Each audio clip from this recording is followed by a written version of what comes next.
ছিলাম আধুনিক হসপিটাল উত্তরায়। তারা বললেন যে এখানে 60 জনের মতো লোক তারা সাথে সাথে পাঠিয়ে দিয়েছে।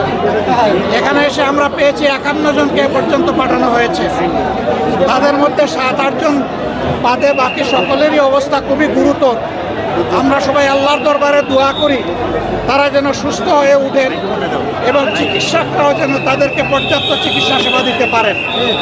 আমরা আমাদের সংগঠনের পক্ষ থেকে এখানকার কর্তৃপক্ষকে আশ্বস্ত করেছি যা কিছু লাগে আমাদের সংগঠনের পক্ষ থেকে আমরা দেওয়ার জন্য 24 ঘন্টা 2 পায়ে দাঁড়াই আমরা প্রস্তুত আছি ইনশাআল্লাহ। তারা আমাদেরকে বলেছেন আপাতত প্রাথমিক যে নিড সেটা ফুলফিল আছে, পরবর্তীতে প্রয়োজন হলে তারা ইনশাআল্লাহ যোগাযোগ করবেন।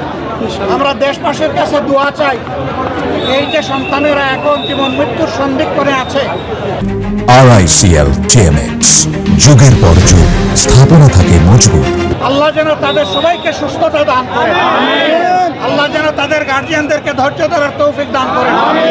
যারা দুনিয়া থেকে বিদায় নিয়েছে তাদেরও গার্জিয়ানদেরকে যেন আল্লাহ ধৈর্য ধরার তৌফিক দান করেন। আমরা ইনশাআল্লাহ বিদায় নেওয়া প্রত্যেকটি পরিবারেই আমরা যাওয়ার চেষ্টা করবো আল্লাহ যদি তৌফিক দেন ইনশাআল্লাহ। এখানে আপনারা দেখতে পাচ্ছেন আমার পাশে বাংলাদেশ জামাতে ইসলামী সেক্রেটারি জেনারেল সাবেক এমপি অধ্যাপক মিয়া গোলাম পরওয়ার আছেন। তার পাশে ঢাকা মহানগরী আমির কেন্দ্রীয় নির্বাহী পরিষদ সদস্য জনাব নুরুল ইসলাম বুলবুল আছেন। ওইদিকে ঢাকা মহানগরী উত্তরের আমির এবং নির্বাহী পরিষদ সদস্য জনাব সেলিমউদ্দিন আছেন। আমরা আছি ইনশাআল্লাহ গার্জিয়ানদের সাথে, চিকিৎসকদের গার্জিয়ান এবং চিকিৎসকদের সাথে আমরা লেগে থাকবো, গায়ে গায়ে লেগে থাকবো তাদেরকে সহযোগিতা করার জন্য। আমাদের প্রিয় ছাত্র সংগঠন ইসলামী ছাত্র শিবির আছে। চিকিৎসা অঙ্গনে আমাদের সংগঠনের সমস্ত মেন পাওয়ারকে এখানে স্ট্যান্ড বাই রাখা হয়েছে। আমাদের যা দরকার সব কিছুর জন্য আমরা প্রস্তুত।